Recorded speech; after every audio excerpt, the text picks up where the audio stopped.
चलिए शुरू करते हैं। लाइव हो जाए तो बता।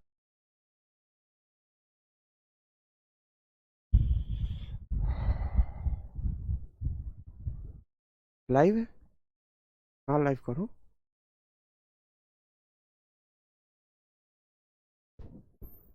नमस्कार दोस्तों, मैं सौरभ सिंह स्वागत करता हूं आपका आपके अपने परिवार रोजगार विद अंकित में। साथियों, समय हो चुका है 11:03 और मित्रों ये समय है आपका पायलट बैच जो कि चलता है railway assistant loco pilot technician की भर्ती के लिए। और ये क्लास है आपके लिए केमिस्ट्री की क्लास, जिसमें मेरे दोस्त आज हम पढ़ेंगे पीरियोडिक टेबल। क्या पढ़ेंगे? आवर्त सारिणी यानी पीरियोडिक टेबल। सभी साथी हमारे साथ जुड़ चुके हैं। प्रभात कुमार जी जुड़ चुके हैं, आनंद जुड़ चुके हैं, अंकुर कुमार जुड़ चुके हैं, सूरज सिंह, रुपेंद्र कुमार, संदीप कुमार और हिमांशु चौहान, अंकित मौर्य, मनीषा कश्यप, सभी साथी हमारे साथ जुड़ चुके हैं। बेहतरीन तरीके से, शानदार तरीके से सभी मित्र जुड़ चुके हैं, है ना भैया? माखन पाल जुड़ चुके हैं, धर्मेंद्र सिंह जुड़ चुके हैं, ठीक है मेरे भाई। कोमल कुमार जुड़ चुकी हैं और आनंद जी जुड़ चुके हैं, है ना भैया? भरत जी भी जुड़ चुके हैं, ममता वर्मा जुड़ चुकी हैं। मेरे मित्र ध्यान से क्लास को समझना, क्योंकि आज जो क्लास है पीरियोडिक टेबल की यानी कि आवर्त सारिणी की, तो इसमें क्या है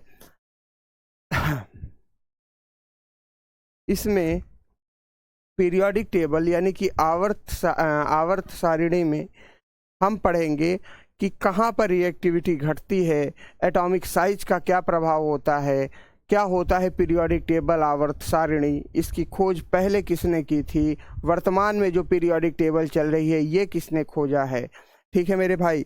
और जैसा कि आप लोगों ने कल प्रैक्टिस सेट में ज़रूर हिस्सा लिया होगा, तो मैं आपको बताना चाहता हूँ मेरे भाई, 6:30 बजे शाम को, कितने बजे? 6:30 बजे शाम को आपके daily railway assistant loco pilot और टेक्नीशियन के प्रैक्टिस सेट चलते हैं। और इन प्रैक्टिस सेट में सेम वही क्वेश्चन होते हैं जो आपसे रेलवे में पिछले एग्जाम्स में पूछे गए हैं, ठीक है मेरे भाई? कोई दिक्कत यहाँ तक? कोई समस्या? तो आप लोग शाम को 6:30 बजे PYQ करने जरूर आया करो, प्रैक्टिस सेट में जरूर शामिल हुआ करो, क्योंकि वहाँ से आपको एक आइडिया लगेगा कि आपने जो थ्योरी, जो कंटेंट आपने पढ़ा है उसमें से कितना सीखा है। और जो बच्चे कल की क्लास में आए होंगे यूट्यूब पर PYQ में, उन्होंने एक अंदाज़ा प्राप्त किया होगा, क्योंकि मैंने कल जो क्वेश्चंस उठाए थे वो एक एक क्वेश्चन वही क्वेश्चन था जो किसी न किसी एग्जाम में पूछा गया है। अच्छा गुरुजी, एक चीज़ समझ लो कि एक बच्चा कह रहा था कि सर TCS वाले क्वेश्चन कराओ जो कि रेलवे में 2022 में पूछे गए थे। मेरे भाई एक चीज़ समझ लो कि जैसे TCS वाले क्वेश्चन आप कह रहे हो, तो TCS वाले क्वेश्चन मेमोरी बेस्ड होते हैं, हालांकि मैंने उनको इंक्लूड किया है, लेकिन TCS वाले क्वेश्चन जैसा कि कंप्यूटर पे आए थे, कंप्यूटर बेस्ड टेस्ट था, तो उनका हमारे पास कोई सॉलिड प्रूफ नहीं रहता है कि ये रेलवे में आया हुआ क्वेश्चन है या नहीं आया हुआ क्वेश्चन है, ठीक है मेरे भाई? हम उन्हीं क्वेश्चंस को लेके आते हैं जो सॉलिड प्रूफ होता है कि ये रेलवे में इस एग्जाम में इस शिफ्ट में पूछा गया है, ठीक है मेरे भाई? कोई दिक्कत यहाँ तक? तो डेली आप उस क्लास में ज़रूर जुड़ा करिए। वहाँ पर हम 4 एग्जाम्स को टारगेट करते हैं, एक तो NTPC का, एक असिस्टेंट लोको पायलट का, टेक्नीशियन का और RRB ग्रुप D और JE का। इतने एग्जाम्स को हम शानदार तरीके से शामिल करते हैं। तो 6:30 बजे टाइम रहता है उस क्लास का। किस चैनल पर? रोजगार विद अंकित यूट्यूब चैनल पर, ठीक है भैया? इधर से तो आप थ्योरी कॉन्सेप्ट सीख ही रहे हैं एप्लीकेशन से, इसके बाद प्रैक्टिस करने के लिए आप सीधा PYQ की क्लास में आइए, ठीक है मेरे भाई? चलिए, बेहतरीन, शानदार, जबरदस्त, जिंदाबाद। चलिए शुरुआत करते हैं मेरे भाई। पीरियोडिक टेबल, है ना? जिसका कोई भी डाउट हो टेलीग्राम पे जरूर मैसेज छोड़िएगा, बिल्कुल आपको रिप्लाई मिलेगा। बेहतरीन तरीके से एकदम पढ़ेंगे, एकदम शानदार तरीके से, ठीक है मेरे भाई? हाँ, किसी को कोई डाउट? क्लास की शुरुआत की जाए, ठीक है भैया? क्लास की शुरुआत करें, चलिए YouTube पे PYQ वाली क्लास नहीं मिल रही है। देखो भैया, रोजगार विद अंकित YouTube चैनल पे जाओ और वहाँ पर आप देखोगे, सर्च करोगे तो आपको railway NTPC ALP group D की साइंस की क्लास देखने को मिल जाएगी। ठीक है मेरे भाई, कोई दिक्कत यहाँ तक है ना?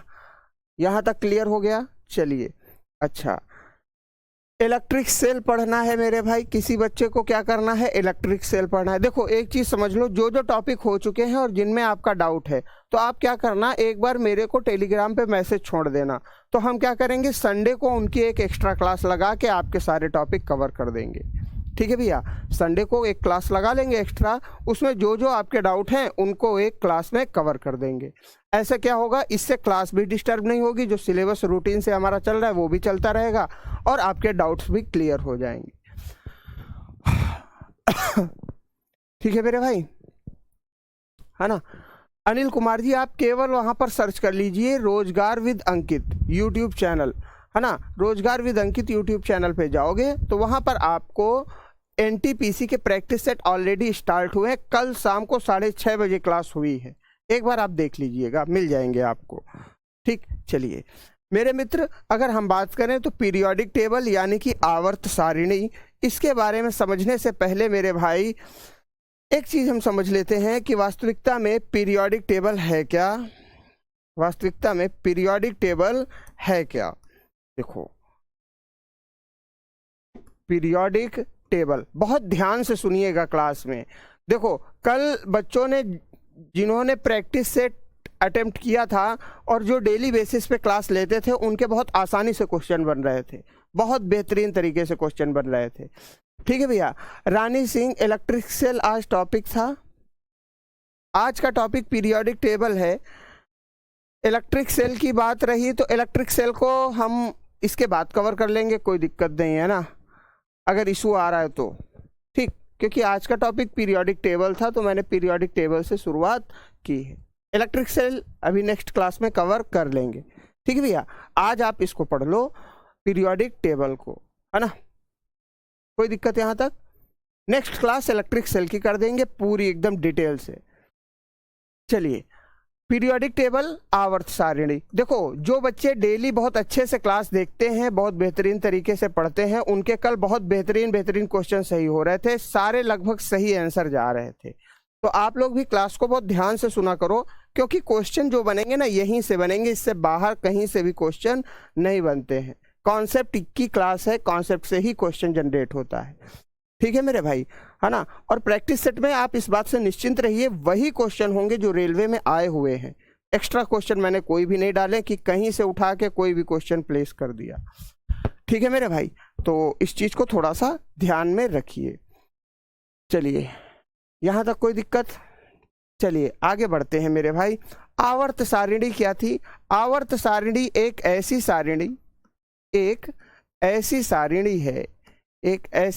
सारिणी है जिसमें क्या किया गया, जिसमें सभी तत्वों को उनके रासायनिक गुण के अनुसार रखा गया, उनके रासायनिक गुण के अनुसार रखा गया। ठीक है भैया, बहुत ध्यान से सुनना, इंपॉर्टेंट चैप्टर है, फिजिक्स केमिस्ट्री की जान है ये। ठीक है भैया, उनके रासायनिक गुणों के अनुसार रखा गया। ठीक है भैया,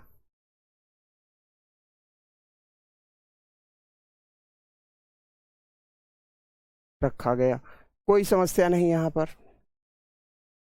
अब जरा ध्यान से समझिए, अगर हम बात करें तो आवर्त सारिणी क्या है मेरे मित्र? आवर्त सारिणी अंग्रेजी वाले बच्चे थोड़ा सा समझ लेंगे। It is a table in which elements are placed according to their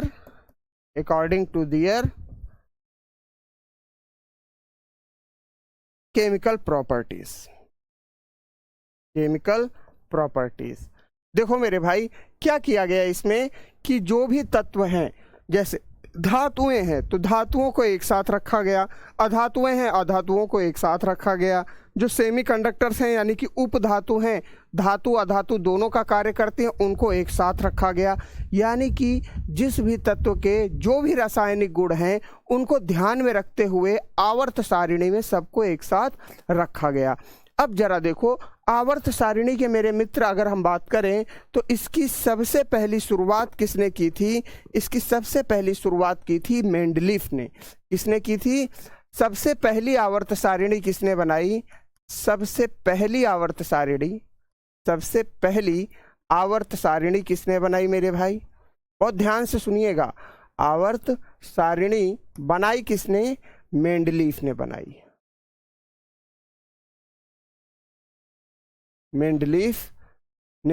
Mendeleev कौन है? एक वैज्ञानिक है, मेंडलीफ ने बनाई। ठीक, ध्यान से सुनिएगा। यानी कि अगर हम बात करें तो फर्स्ट पीरियोडिक टेबल कौन बनाता है? फर्स्ट पीरियोडिक टेबल किसने बनाई? मेंडलीफ ने बनाई। ठीक, कोई दिक्कत नहीं यहाँ पर। अच्छा, मेंडलीफ ने जो ये पीरियोडिक टेबल बनाई तो इस पर मेंडलीफ ने क्या किया? मेंडलीफ ने काम किया कि जो सारे तत्व थे, जो सारे एलिमेंट थे, उनको क्या किया गया मेरे भाई? उनको एक साथ उनके परमाणु द्रव्यमान के आधार पर रखा गया। मेंडलीफ ने क्या किया? सारे तत्वों को एक साथ रखा। किसके आधार पर? उनकी द्रव्यमान संख्या के आधार पर। ठीक है मेरे भाई, मेंडलीफ ने क्या किया कि तत्वों को उनकी द्रव्यमान संख्या के आधार पर रखा। उनकी द्रव्यमान संख्या के आधार पर रखा। द्रव्यमान संख्या के आधार पर रखा। याद रखिएगा, पूछा जा सकता है प्रश्न, आधार पर रखा। ठीक है भैया, कोई दिक्कत नहीं। देखो, यानी कि उनको किस बेस पर रखा? उनको रखा मास नंबर के बेस पर। मास नंबर के बेस पर, यानी कि elements placed according to mass number. कोई दिक्कत यहाँ तक? ठीक। अच्छा, इससे क्या हुआ कि जब मेंडलीफ ने सारे तत्वों को उनकी द्रव्यमान संख्या के आधार पर रखा, यानी कि जिसका वजन सबसे कम है उसको पहले, फिर दूसरे को, जिसका उससे ज़्यादा है तीसरे पर, जिसका उससे भी ज़्यादा चौथे पर, तो यहाँ पर क्या सिस्टम हुआ? यहाँ पर प्रॉब्लम ये आई कि कुछ ऐसे तत्व जिनके रासायनिक गुणधर्म पूरी तरीके से एक दूसरे से अलग थे। ठीक है भैया, जब इनको रखा गया द्रव्यमान संख्या के आधार पर, तो कुछ ऐसे तत्व जिनके रासायनिक गुणधर्म पूरी तरीके से एक दूसरे से अलग थे, वो भी एक ही समूह में आ गए। यानी कि इसके कारण क्या हुआ कि जिन तत्वों के रासायनिक गुणधर्म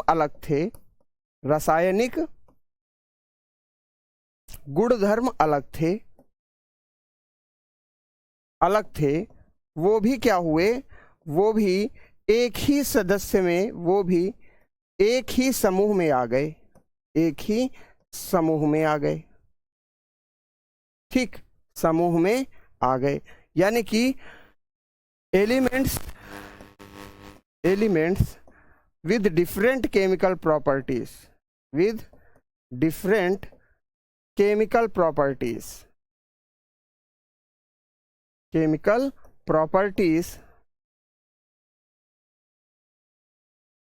comes in a single group। ठीक है भैया, कोई समस्या यहाँ तक? बोलो। यानी कि तत्वों के रासायनिक गुणधर्म जो अलग थे वो सभी किस में आ गए? वो सारे आ गए एक ही ग्रुप में, यानी कि एक ही समूह में आ गए।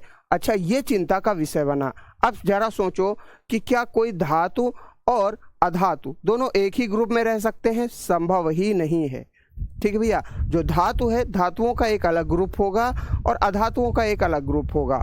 ठीक, जैसे जो क्षारीय ऑक्साइड है यानी कि जो बेसिक ऑक्साइड हैं उनका एक अलग ग्रुप होगा और जो एसिडिक ऑक्साइड हैं उनका एक अलग ग्रुप होना चाहिए। लेकिन मेंडलीफ की आवर्त सारिणी में क्या हुआ कि रासायनिक गुणधर्म अलग अलग हैं यानी कि केमिकल प्रॉपर्टीज अलग अलग हैं, फिर भी वो सारे एक ही ग्रुप में आ रहे थे।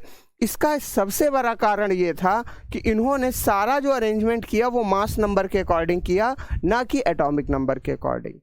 इसी कारण से इनकी जो ये आवर्त सारिणी थी ये फेल हुई। अच्छा, इसके साथ साथ यहाँ पर क्या हुआ, इनकी आवर्त सारिणी जो थी, आवर्त सारिणी यानी कि पीरियोडिक टेबल जो थी ये क्या होती है, फेल होती है। कोई समस्या यहाँ तक? यानी कि इनकी जो पीरियोडिक टेबल है वो क्या होती है भैया, फेल होती है। पीरियोडिक टेबल क्या होती है, फेल होती है। यहाँ तक किसी को कोई डाउट? अच्छा, इसके साथ इन्होंने एक गलती और की कि इन्होंने हाइड्रोजन का स्थान निश्चित नहीं किया। इन्होंने क्या नहीं किया, हाइड्रोजन का भी स्थान निश्चित नहीं किया। Hydrogen place was not fixed, hydrogen place was not fixed. ठीक है भैया, कोई दिक्कत यहां तक? चलिए अब हम आगे बढ़े तो हमने क्या देखा मेरे दोस्त देखो, इसके बाद अगर हम देखें तो ये तो बात हो गई मेंडलीफ की, लेकिन अब इसमें करेक्शन किया गया। जब मेंडलीफ ने क्या किया, अच्छा मेंडलीफ ने टोटल कितने तत्व खोजे थे, मेंडलीफ ने 63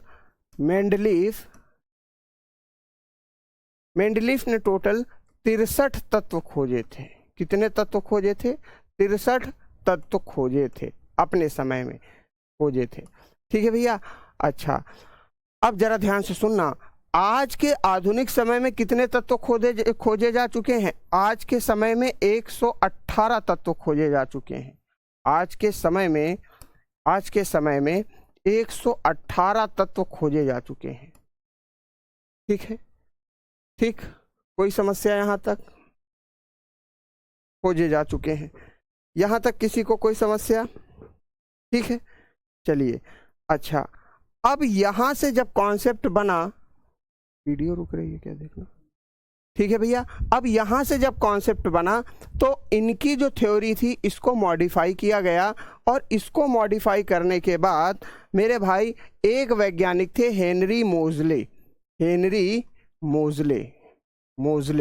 ध्यान से सुनिएगा, हेनरी मोज़ले, यानी कि इनका अंग्रेजी में नाम अगर हम लिखें तो हेनरी और मोज़ले था, MOSLE। ठीक, इन्होंने क्या किया, इन्होंने 1913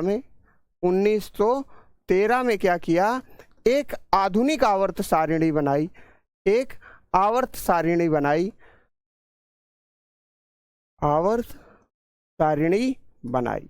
ठीक, उस आवर्त सारिणी में क्या किया इन्होंने, उस आवर्त सारिणी में इन्होंने कि जो तत्व थे उनको उनके द्रव्यमान के अनुसार न रखकर उनके तत्वों के परमाणु क्रमांक के आधार पर स्थापित किया, तत्वों के परमाणु क्रमांक के आधार पर स्थापित किया।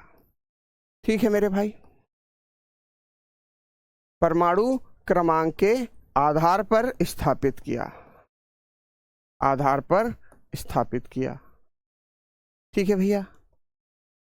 यानी कि इसमें क्या हुआ, elements were fixed according to their atomic number, elements were fixed according to their atomic number.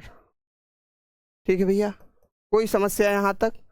अच्छा, जब इन्होंने एटॉमिक नंबर, और कैसे एटॉमिक नंबर, ऐसा नहीं है कि कोई भी एटॉमिक नंबर रख दिया, एटॉमिक नंबर को इंक्रीजिंग ऑर्डर में रखा। कैसे? आरोही क्रम में रखा। एटॉमिक नंबर को किस पोजीशन पे रखा मेरे भाई? इंक्रीजिंग ऑर्डर में, इंक्रीजिंग ऑर्डर में यानी कि बढ़ते हुए क्रम में, इंक्रीजिंग ऑर्डर में यानी कि बढ़ते हुए क्रम में। ठीक है भैया, बढ़ते हुए क्रम में। कोई समस्या, कोई दिक्कत? तत्वों को किनके आधार पर रखा गया? एटॉमिक नंबर यानी कि बढ़ते हुए क्रम पर रखा गया। कोई समस्या यहाँ तक, कोई दिक्कत? ठीक है कोई दिक्कत है? चलिए, अब क्या हुआ जब तत्वों को बढ़ते हुए क्रम में रखा गया तो जो तत्व थे जिनके रासायनिक गुणधर्म एक समान थे वो सारे एक ग्रुप में आ रहे थे, जिनके रासायनिक गुणधर्म अलग थे वो अलग ग्रुप में जा रहे थे। ठीक है भाई, और इसको जब मॉडिफाई किया गया, जब थोड़ा सा और इसमें सुधार किया गया तो हमारे पास आती है आधुनिक आवर्त सारिणी। आधुनिक आवर्त सारिणी, आधुनिक आवर्त सारिणी। ठीक है भैया, जिसको हम क्या कहते हैं? Modern periodic table. ठीक, इसको हम क्या कहते हैं? Modern periodic table. ठीक है भैया, कोई समस्या? अच्छा, अब थोड़ा सा यहां पर फोकस करिएगा। अगर आपके पास पीरियोडिक टेबल है तो आप उसको ओपन कर लीजिए। अगर आपके पास आवर्त सारिणी है तो इस क्लास को आवर्त सारिणी ओपन करके देखिए, जिससे एक एक कॉन्सेप्ट आपके दिमाग में बहुत बेहतरीन तरीके से क्लियर होता रहे। ठीक है मेरे भाई, चलिए अगर हम देखें तो आवर्त सारिणी कैसी थी? आवर्त सारिणी को आपने कई बार देखा होगा मेरे मित्र। ये कुछ इस प्रकार की आवर्त सारिणी है, यानी कि periodic table of the elements, जिसको आप क्या कहते हो? कहते हो। ठीक है भैया, ये क्या है? आवर्त सारिणी है। ठीक है, अच्छा एक चीज समझो, एक मित्र कह रहा था कि ठीक है, कोई दिक्कत यहां तक? अब देखो, अगर हम बात करें तो आवर्त सारिणी में जैसा कि आप देख पा रहे होंगे कि दो प्रकार से तत्वों को अरेंज किया गया।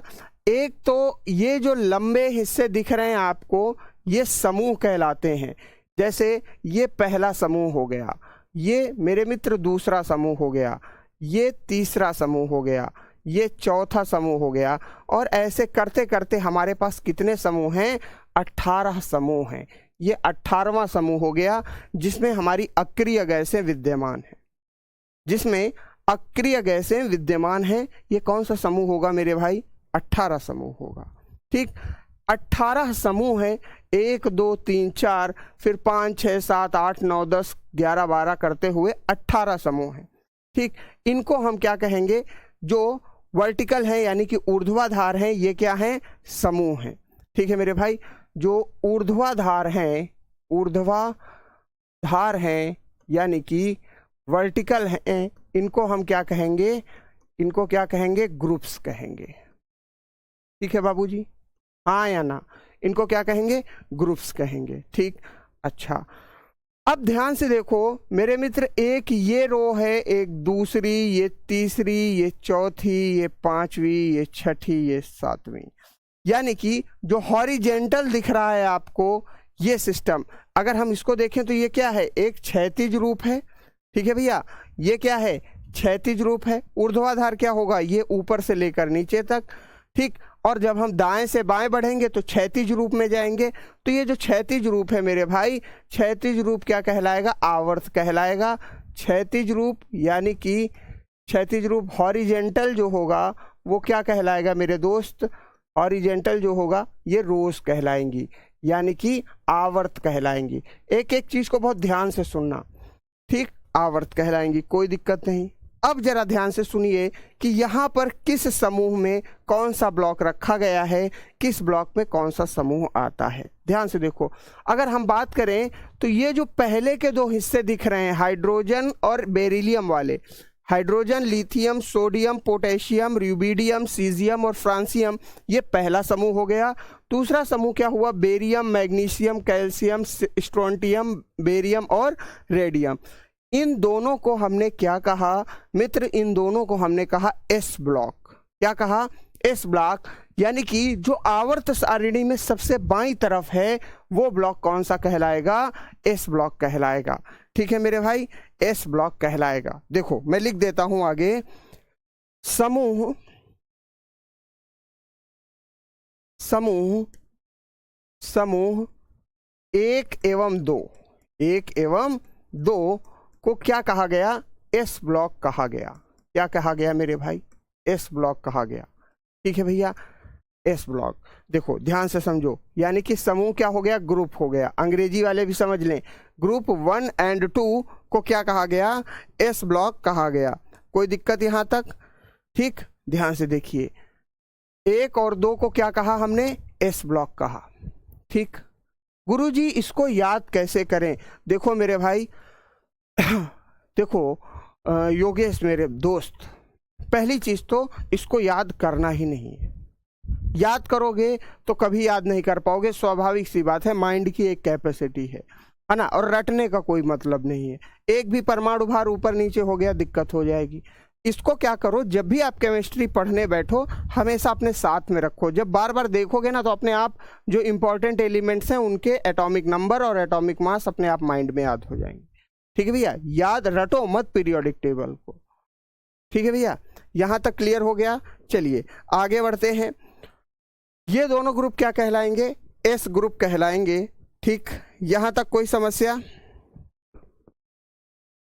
चलिए अब हम बात करते हैं, इधर अगर हम बात करें 13 से लेकर 18 समूह तक, 13 से लेकर 18 समूह तक, यानी कि 13 ग्रुप से लेकर 18th ग्रुप तक, ये क्या कहलाएंगे मेरे भाई, ये कहलाएंगे पी ब्लॉक। क्या कहलाएंगे मेरे भाई, क्या कहलाएंगे? कौन सा समूह? 13 से लेकर 18 तक, 13 से लेकर 18 तक ग्रुप 13 to 18, ये क्या होगा मेरे भाई, पी ब्लॉक होगा। ठीक है दोस्त, कोई समस्या?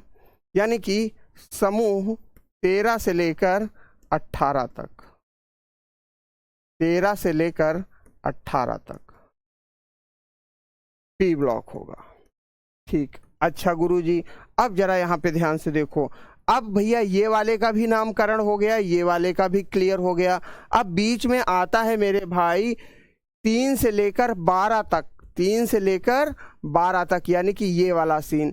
अब 3 से लेकर 12 तक मेरे भाई अगर हम देखेंगे तो 3 से लेकर 12 तक जो समूह है, यानी कि समूह 3 से लेकर 12 तक, देखो एक एक चीज मैं रिटन फॉर्म में दे रहा हूं आपको, नहीं तो मैं ओरली पीरियोडिक टेबल में भी बता देता, लेकिन आप यहां से समझो, एक एक कॉन्सेप्ट को समझो। समूह 3 से लेकर 12 तक, ये क्या कहलाएगा मेरे भाई, डी ब्लॉक कहलाएगा। क्या कहलाएगा, डी ब्लॉक कहलाएगा। कोई समस्या? ठीक, अच्छा अगर हम देखें तो मेरे भाई आपको अब एक चीज दिख रही होगी कि ये तो हो गया एस ब्लॉक, ये हो गया पी ब्लॉक, ये हो गया डी ब्लॉक। अब एक नीचे भी ब्लॉक बच रहा है जो लेंथेनाइड और एक्टिनाइड की सीरीज, यानी कि लेंथेनाइड श्रेणी और एक्टिनाइड श्रेणी को दर्शाता है। नीचे है ना भाई, ये देखो ये वाला, ये कौन सा ब्लॉक है देखो, तो इसको भी हम लिख लेते हैं, यानी कि लेंथेनाइड, लेंथेनाइड और एक्टिनाइड, एक्टिनाइड, ये किस में आएंगे मेरे भाई, सबसे नीचे के तत्व जो हैं, सबसे नीचे के तत्व जो हैं ये किस में आएंगे, ये आएंगे एफ ब्लॉक में। किस में आएंगे मेरे भाई, एफ ब्लॉक में। ठीक है गुरुजी, अच्छा इस श्रेणी के तत्वों को क्या कहा जाता है, इस श्रेणी के तत्वों को ट्रांजिशन एलिमेंट भी कहा जाता है, ट्रांजिशन एलिमेंट भी कहा जाता है। ठीक है भैया, ट्रांजिशन एलिमेंट अर्थात संक्रमण तत्व भी इनको कहते हैं। ठीक है भैया, संक्रमण तत्व भी इनको कहा जाता है। अच्छा गुरुजी, डी ब्लॉक वाले को हम क्या कहते हैं, डी ब्लॉक वाले को भी हम संक्रमण तत्व ही कहते हैं, यानी कि इनको भी ट्रांजिशन एलिमेंट कहते हैं। तो अगर आपसे पूछा जाए पेपर में कि संक्रमण तत्व यानी कि ट्रांजिशन एलिमेंट किस किस में पाए जाते हैं, तो ये डी ब्लॉक और एफ ब्लॉक में पाए जाते हैं। ठीक है भैया, कोई समस्या यहाँ तक? चलिए अब हम देखते हैं थोड़ा सा कॉन्सेप्ट, एटॉमिक रेडियस के कॉन्सेप्ट को, और उसके आधार पर बात करते हैं। देखो जैसा कि आपको पीरियोडिक टेबल स्पष्टली दिख रही होगी मेरे भाई, तो पीरियोडिक टेबल में बाईं ओर से दाईं ओर जब हम बढ़ते हैं, यानी कि पहले ग्रुप से 18वें ग्रुप की ओर जब बढ़ते हैं तो एटॉमिक रेडियस क्या होती है, घटती है। ध्यान से सुनिए, अगर हम यहाँ पर बात करें तो मेरे मित्र जब हम बाएं से दाएं बढ़ते हैं, क्या करते हैं भाई, बाएं से दाएं बढ़ते हैं तो परमाणु त्रिज्या जो होगी वो घटेगी। परमाणु त्रिज्या क्या होगी, घटेगी। ठीक, अच्छा, जब परमाणु त्रिज्या घटेगी तो परमाणु का आकार भी घटेगा, स्वाभाविक सी बात है भैया। ये एक परमाणु है जिसकी त्रिज्या R1 है और एक ये परमाणु है जिसकी त्रिज्या R2 है। तो आपको क्लियरली पता चल रहा है कि R1 बड़ा है किससे, R2 से। तो स्वाभाविक सी बात है कि जो परमाणु होगा R1 वाला उसका आकार बड़ा होगा और जो R2 वाला परमाणु होगा उसका आकार छोटा होगा। यानी कि जब हम लेफ्ट टू राइट मूव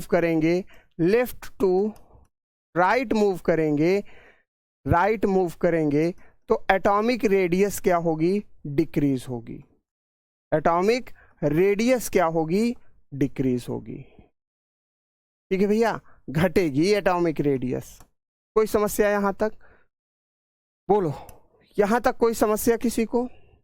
ठीक, हिंदी में भी तो लिखा है यार, जब हम बाएं से दाएं बढ़ते हैं तो परमाणु त्रिज्या घटेगी। अनिल कुमार जी देखो तो महाराज, हिंदी में भी लिखा हुआ है, अंग्रेजी में भी लिखा हुआ है।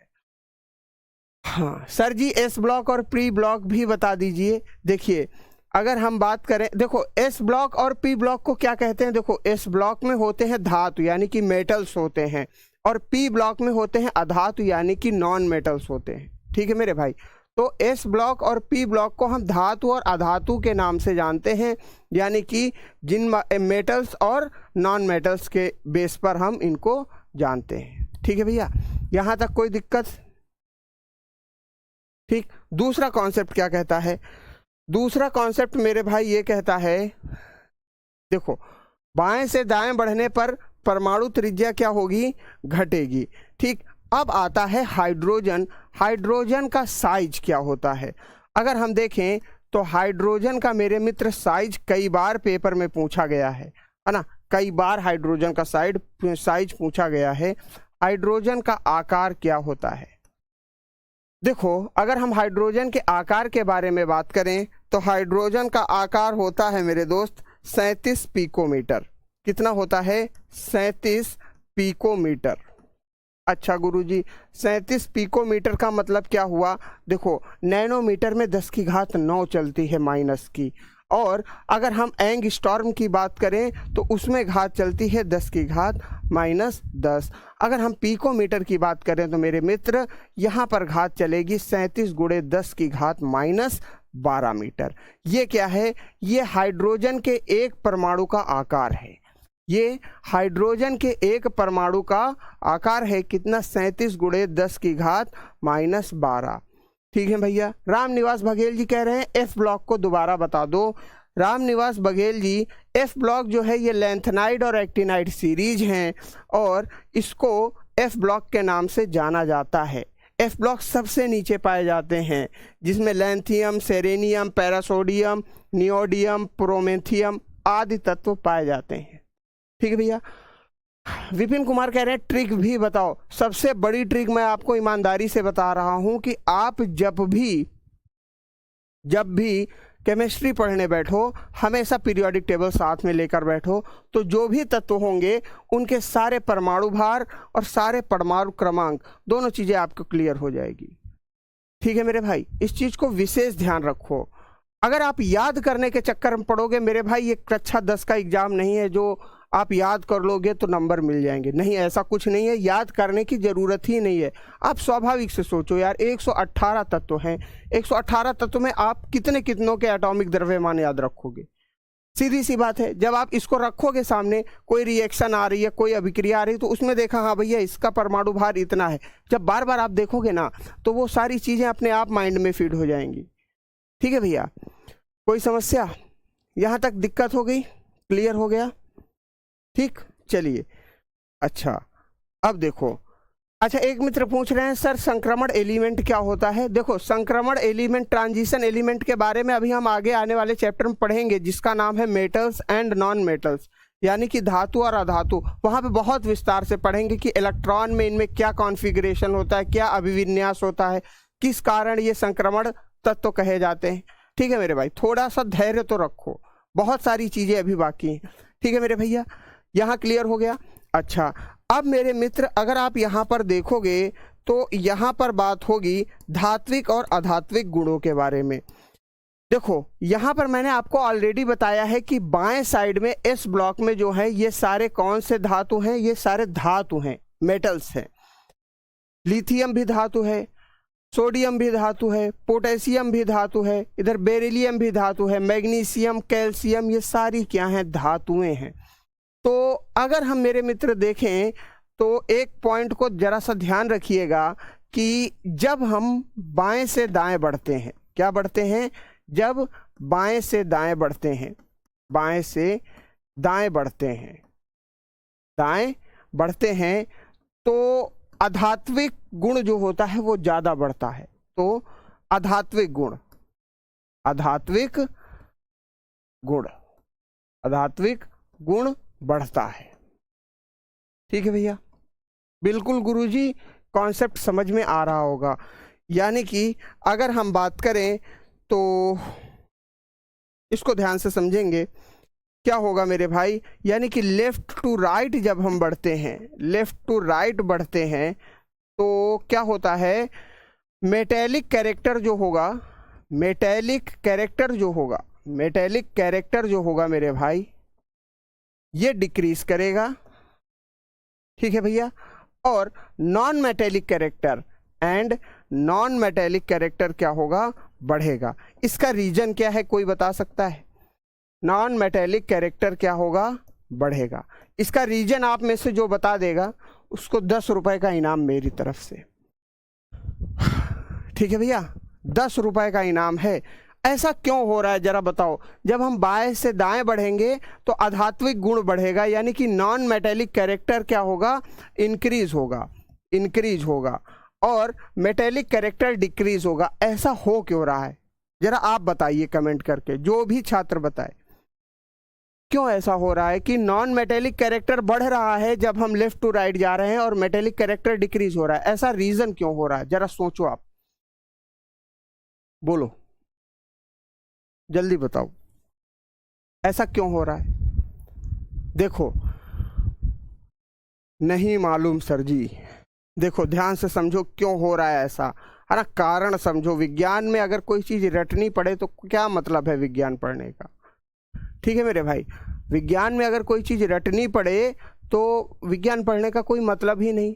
ऐसा क्यों हो रहा है, इसका कारण समझो। देखो, इलेक्ट्रॉन जो होता है सबसे ज़्यादा डोनेट किया जाता है मेटल्स के द्वारा। जो धातुएं होती हैं वो इलेक्ट्रॉन का सबसे ज़्यादा दान करती हैं, इलेक्ट्रॉन को क्या करती हैं, दान करती हैं।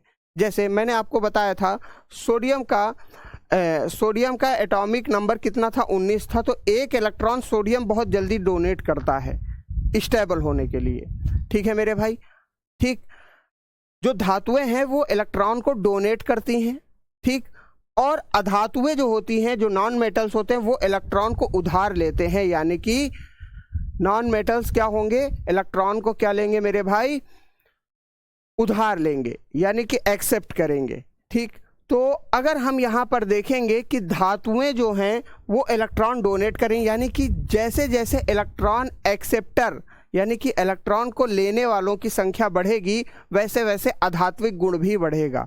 भैया, अधातुएं क्या कर रही हैं, इलेक्ट्रॉन ले रही हैं। जैसे जैसे इलेक्ट्रॉन लेने वालों की संख्या बढ़ेगी वैसे वैसे क्या होगा मेरे भाई, धातुओं के आध्यात्मिक गुण का निर्माण होगा, यानी कि नॉन मेटेलिक कैरेक्टर बढ़ेगा। ठीक, अच्छा एक चीज़ और समझो, यहाँ तक की तो बात हो गई, यहाँ तक की तो बात हो गई। अगर हमने यहाँ से निष्कर्ष निकाला तो क्या निकाल सकते हैं कि इलेक्ट्रॉन के आदान प्रदान के कारण ये धात्विक और आध्यात्मिक कैरेक्टर डेवलप हो रहे हैं, यानी कि due to the transfer of electrons metallic and non metallic character increases और डिक्रीजेस। क्लियर हो गई बात। अच्छा, अब मेरे मित्र बात आती है रिएक्टिविटी की, यानी कि अभिक्रियाशीलता की। किसकी बात आती है? रिएक्टिविटी की, यानी कि अभिक्रियाशीलता की।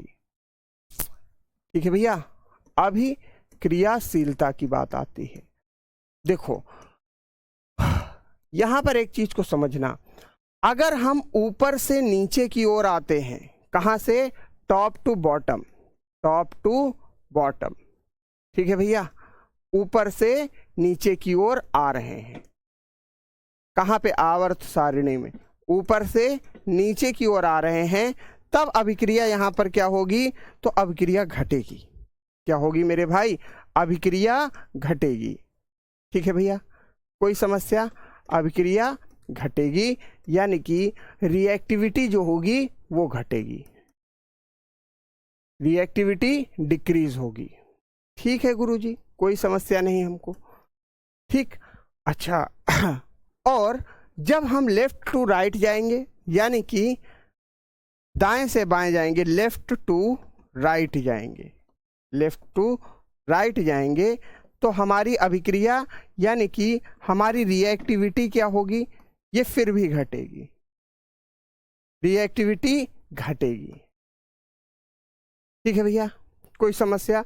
जब हम लेफ्ट टू राइट जाएंगे तब भी रिएक्टिविटी घटेगी, और जब राइट टू लेफ्ट जाएंगे तब भी रिएक्टिविटी घटेगी, है ना?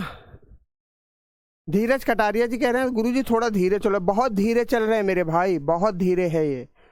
ठीक है दोस्त, ठीक, कोई दिक्कत यहां तक? चलिए, कोई समस्या? डन है रिएक्टिविटी। अब इस चीज को ऐसे समझ लो यार, ये देखो, अगर हम देखेंगे तो लिथियम मोस्ट रिएक्टिव है, सोडियम उससे कम रिएक्टिव, पोटेशियम उससे कम रिएक्टिव, और जैसे जैसे हम नीचे की ओर आएंगे अभिक्रियाशीलता बहुत घटती जाएगी, नंबर घटता जाएगा। ठीक है मेरे भाई, चलिए आगे बढ़ते हैं मेरे मित्र। इसके बाद अब बात आती है आयनिक विभव के बारे में। किसके बारे में बात आती है? आयनिक विभव, यानी कि आयनिक पोटेंशियल। ध्यान से समझो, आयनिक पोटेंशियल। देखो एक बात मैंने आपको बताई थी, आयनिक पोटेंशियल यानी कि आयनिक विभव जिसको कहा जाता है। देखो एक बात मैंने आपको बहुत स्पष्ट रूप से बताई थी। क्या बताई थी भैया?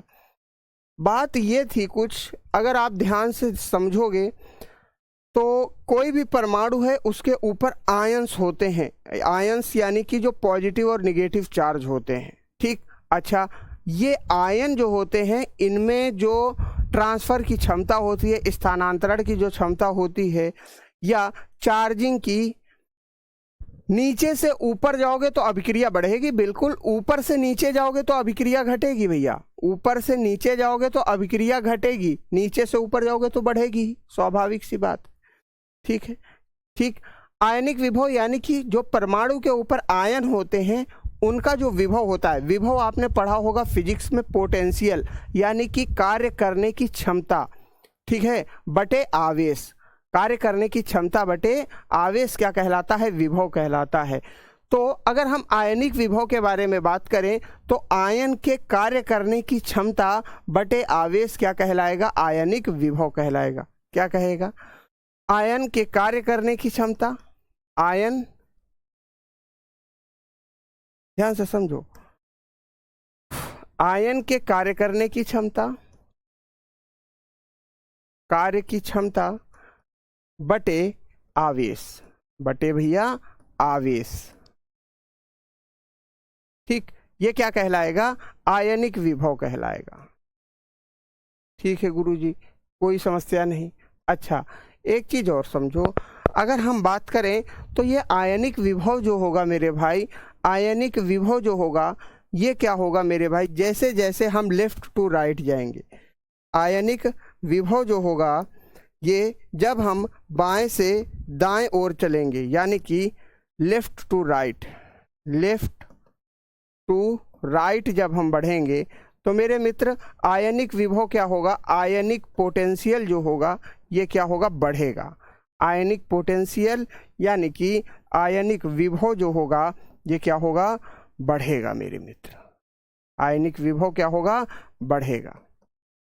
ठीक है गुरुजी, कोई समस्या नहीं हमको। ठीक है दोस्त। अच्छा अब लेफ्ट टू राइट गए तो आयनिक विभव क्या हुआ, बढ़ा, और जब हम ऊपर से नीचे आएंगे तो आयनिक विभव क्या होगा, घटेगा। आयनिक विभव घटेगा कहाँ, जब हम ऊपर से नीचे आएंगे, यानी कि टॉप टू बॉटम आएंगे। टॉप टू बॉटम यानी कि ऊपर से नीचे, ऊपर से नीचे जब हम आएंगे तो आयनिक विभव क्या होगा, घटेगा। आयनिक विभव क्या होगा, घटेगा। ठीक है भैया, आयनिक विभव क्या होगा, घटेगा। ऊपर से नीचे आएंगे तो घटेगा, और लेफ्ट टू राइट जाएंगे तो आयनिक विभव बढ़ेगा। ठीक, ये तो बात हो गई आयनिक विभव की। अब बात आती है इलेक्ट्रॉन इन्फिनिटी की, यानी कि इलेक्ट्रॉन बंधुता के बारे में थोड़ा सा कॉन्सेप्ट को हम समझेंगे। ठीक है भैया, देखो अगर हम बात करें तो मेरे मित्र यहाँ पे थोड़ा सा ध्यान देना आप, क्या होता है electron affinity. Electron affinity, affinity यानी कि इलेक्ट्रॉन बंधुता क्या होती है। ठीक है भैया, देखो जैसे कोई एक तत्व जो कि न्यूट्रल है यानी कि उदासीन है, उदासीन तत्व में जब हम इलेक्ट्रॉन डालेंगे, आवेश डालेंगे तो एनर्जी रिलीज होगी, यानी कि ऊर्जा उत्पन्न होगी। मान लिया कि ये एक परमाणु है, ये कैसा परमाणु है मेरे भाई, उदासीन है।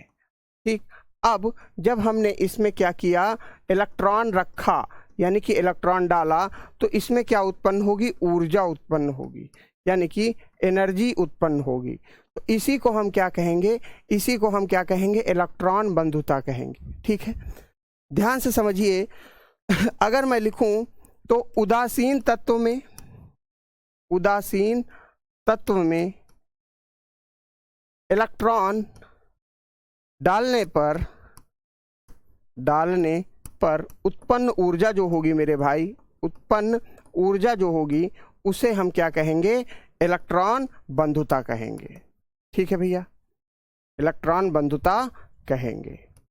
ठीक, यानी कि अगर हम बात करें पुटिंग इलेक्ट्रॉन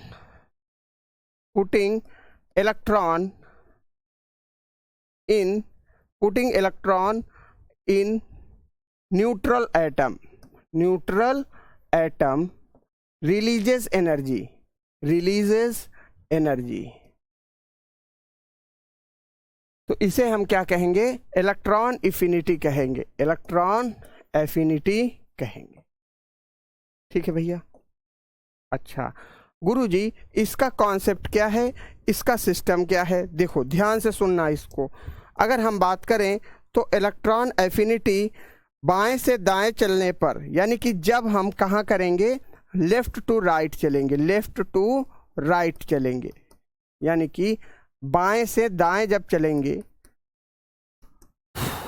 बाएं से दाएं जब चलेंगे तो इलेक्ट्रॉन बंधुता क्या होगी, बढ़ेगी। इलेक्ट्रॉन बंधुता क्या होगी, बढ़ेगी। ऐसा क्यों हुआ, इसका भी कारण सुनो। बाएं से दाएं चलने पर इलेक्ट्रॉन बंधुता क्यों बढ़ी, क्योंकि देखो जब हम बाएं से दाएं जाएंगे तो हमको क्या मिलेंगे, ज़्यादातर अधातुएं मिलेंगी। जब हम दाहिनी ओर बढ़ेंगे तो हमें क्या मिलेंगी, अधातुएं मिलेंगी, और अधातुओं के पास होगी इलेक्ट्रॉन की कमी। जब हम उसमें इलेक्ट्रॉन रखेंगे तो स्वाभाविक सी बात है वो ज़्यादा एनर्जी, ज़्यादा ऊर्जा क्या करेंगे, रिलीज करेंगे। इसलिए इलेक्ट्रॉन की एफिनिटी यानी कि इलेक्ट्रॉन की बंधुता क्या होगी, बाएं से दाएं ओर चलने पर बढ़ेगी इलेक्ट्रॉन एफिनिटी। जबकि ऊपर से नीचे आने पर, टॉप टू बॉटम में क्या होगा बाबूजी, टॉप टू बॉटम यानी कि ऊपर से नीचे जाने पर क्या होगा, नीचे जाने पर इलेक्ट्रॉन बंधुता क्या होगी, घटेगी। इलेक्ट्रॉन बंधुता घटेगी। जितना मटेरियल मैं आपको कंटेंट में दे रहा हूँ ना, इससे मेरे भाई एक भी प्रश्न रेलवे में बाहर नहीं जाएगा, नहीं जाएगा, नहीं जाएगा। ठीक है मेरे भाई, कोई समस्या यहाँ तक, कोई दिक्कत? ठीक है मेरे भाई। और फिर भी अगर आपका कोई डाउट होता है तो आप टेलीग्राम पे मैसेज जरूर डाल दिया करो। देखो यहाँ पर इतने ज़्यादा बच्चे होते हैं कि आपका मैसेज आते ही ऊपर निकल जाता है। है ना। अगर नज़र पड़ जाती है तो ज़रूर उत्तर मिल जाता है, लेकिन नहीं मिलता है तो आप ज़रूर से ज़रूर टेलीग्राम पे डाल दिया करो, बिल्कुल आपको उत्तर मिलेगा। ठीक है दोस्त, यहाँ तक क्लियर हो गया।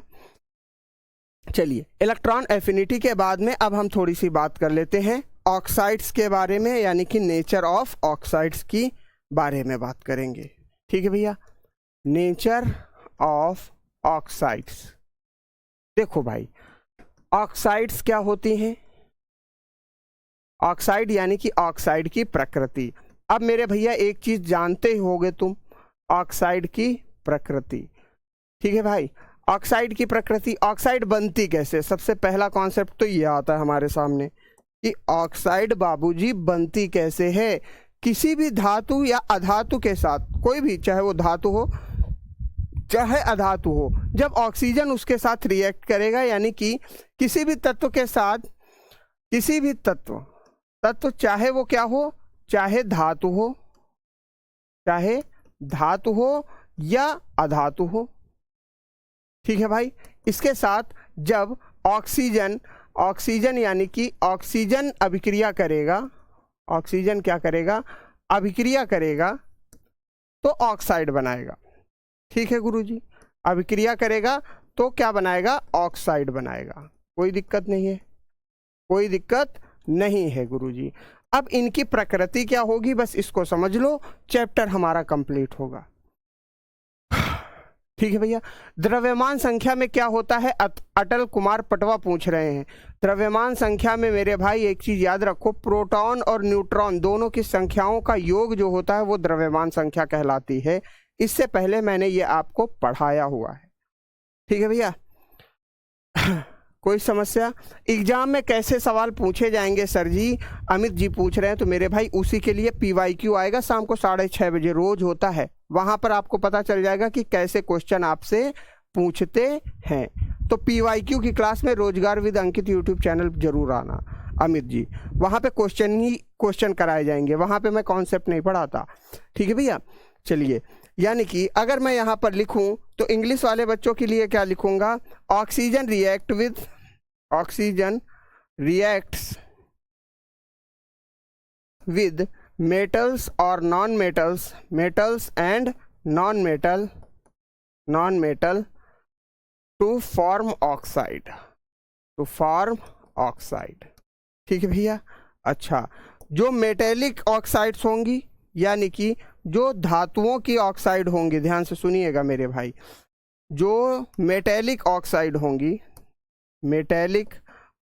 होंगी, यानी कि धातुओं की ऑक्साइड जो होंगी, धातुओं की ऑक्साइड जो होंगी, ये कैसी होंगी? ये क्षारीय प्रकृति की होंगी। ये कैसी होंगी? क्षारीय प्रकृति की होंगी, यानी कि बेसिक होंगी। कैसी होंगी? बेसिक नेचर में होंगी। ठीक, धातु किस में पाए जाते हैं? मुख्यतः S ब्लॉक में पाए जाते हैं। यानी कि S ब्लॉक की जो भी ऑक्साइड होगी वो क्या होगी? क्षारीय होगी, यानी कि बेसिक होगी।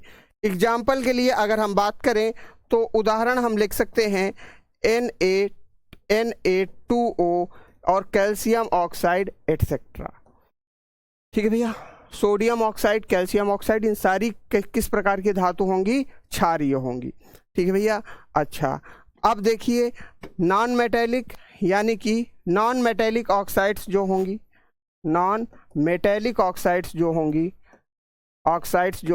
यानी कि अधातु की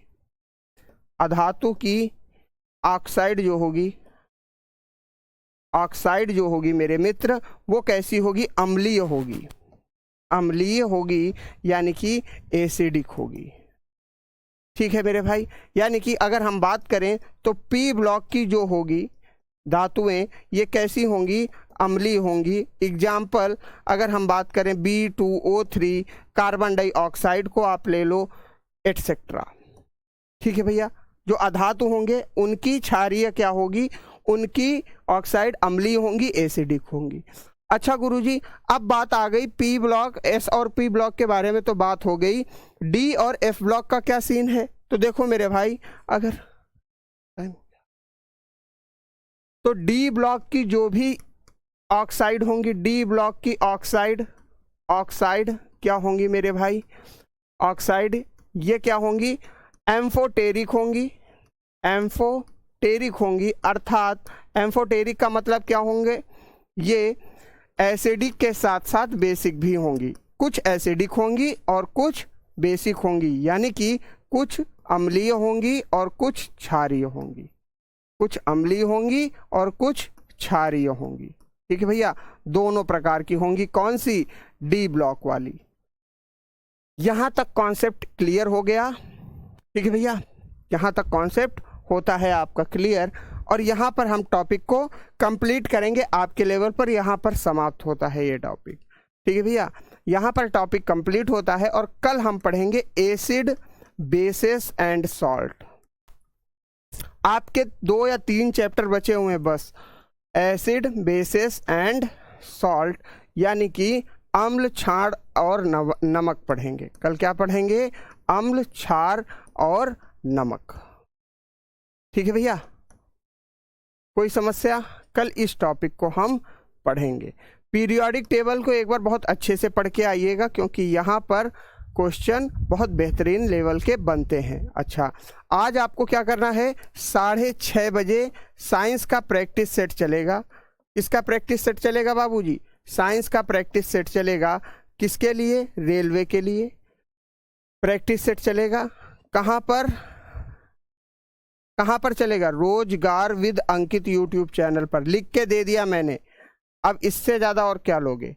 रोजगार विद अंकित यूट्यूब चैनल पर आ जाना, वहाँ पर देखना क्या लेवल है आपका, किस टाइप के क्वेश्चन आते हैं। ठीक है भैया, आज के लिए इतना ही मेरे मित्र। क्लास कैसी लगी ज़रूर बताइएगा। सभी को मेरा राम राम, नमस्कार और धन्यवाद। आशा करता हूँ कि क्लास आपको शानदार लगी होगी, एक एक चीज़ समझ में आई होगी। मुलाकात करते हैं कल फिर से 11 बजे की क्लास में। किस चैप्टर के साथ? एसिड, बेसिस एंड सॉल्ट के साथ। शाम को जरूर आइएगा प्रैक्टिस सेट में, रोजगार विद अंकित यूट्यूब चैनल पर। साइंस का प्रैक्टिस सेट होगा, जिसमें हम ALP, RRB ग्रुप डी और NTPC के क्वेश्चन कवर करेंगे। धन्यवाद मेरे दोस्त, नमस्कार, जय हिंद।